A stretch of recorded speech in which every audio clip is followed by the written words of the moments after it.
साथियों, आज एक बहुत ही महत्वपूर्ण फैसला आया सुप्रीम कोर्ट का, जो इस देश की डेमोक्रेसी, इस देश के लोगों के फंडामेंटल राइट को सुरक्षित करने में एक मील का पत्थर साबित होगा। सुप्रीम कोर्ट ने ये कहा है कि भाई लोगों का right to information, right to expression वो बड़ी चीज़ है, उसको ख़त्म नहीं किया जा सकता। और जो चोर दरवाजे से फाइनेंस एक्ट ला के सरकार ने कानून बनाया था, चोर दरवाजे से बनाया था। इतना महत्वपूर्ण कानून हमेशा ऑर्डिनरी वे, जो तरीका है कानून बनाने का, पार्लियामेंट के सामने आके डिस्कशन और डिबेट के साथ बनाना चाहिए था, उसको फाइनेंशियल बिल की तरह पेश किया गया। ये डेमोक्रेसी की हत्या और चोरी की है। सरकार इस मामले में अपराधी है, सत्ता पक्ष।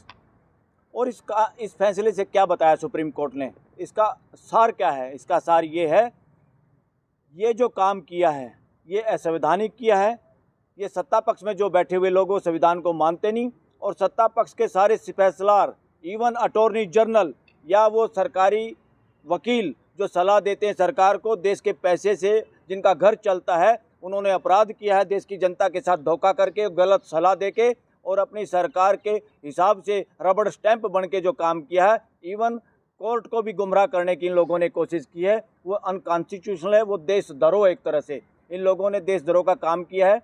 और रही बात ये क्यों किया गया, ये जो इलेक्टोरल बॉन्ड है, इसका लाने का मकसद क्या आप लोगों को पता है? इसको लाने का एक ही मकसद था कि जो 2 नंबर का पैसा बीजेपी को मिलता था, या जो ऐंठ रही थी वो लोगों से, या जिन लोगों को गलत तरीके से बेनिफिट पहुंचा के, पूंजीपतियों को जिनकी पूंजी कोरोना में भी बढ़ रही थी और देश के लोग इधर फ्री निःशुल्क राशन के लिए मजबूर हो रहे थे, ये वो बड़ा धोखा है, इकोनॉमिक धोखा इस देश के साथ षड्यंत्र है, देशद्रोह है। इसका मतलब ये नहीं है कि जो सरकार में हो गए वो खुदा हो गए, उन पे भी देशद्रोह का, अपराधी होने का पूरा साजिश का पर्दाफाश वो सुप्रीम कोर्ट के इस फैसले से हुआ है। इन लोगों ने क्या किया?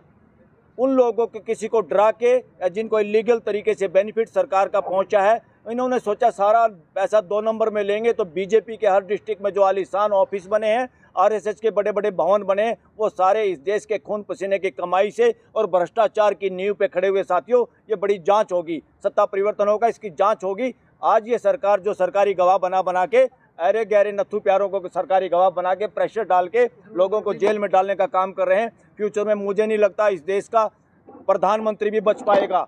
अगर सही जांच होगी, सब बातों का पता चलेगा। आरएसएस और बीजेपी के बड़े बड़े लोग जेल में जा सकते हैं।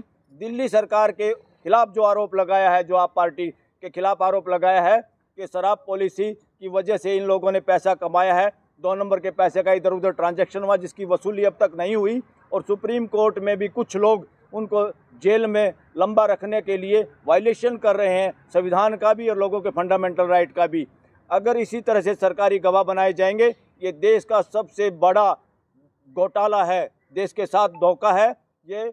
वहाँ तो मेरे ख्याल में पता नहीं कितने करोड़ की बात कर रहे हैं शराब पॉलिसी में, तो असली पॉलिसी इलेक्ट्रोल बॉन्ड पॉलिसी जो लेके आए हैं इस देश के साथ, 15 हज़ार करोड़ का मामला नहीं है, उससे कई गुना 2 नंबर का पैसा भी साथ साथ आया है। यानी 1 नंबर के साथ साथ 2 नंबर का भी बहुत पैसा आया है। अगर सही जांच होगी तो मेरे ख्याल में बहुत जो बड़े बड़े चेहरे हैं देश में, जो अपने आप को सुशासन और भ्रष्टाचार मुक्त और भ्रष्टाचार विरोधी और गारंटी शब्द और सबका भ्रष्टाचार के खिलाफ लड़ाई करने वाले जो प्रोदा कह रहे हैं, वो सबसे बड़े षड्यंत्रकारी, देशद्रोही और अपराधी साबित होंगे देश में फ्यूचर में।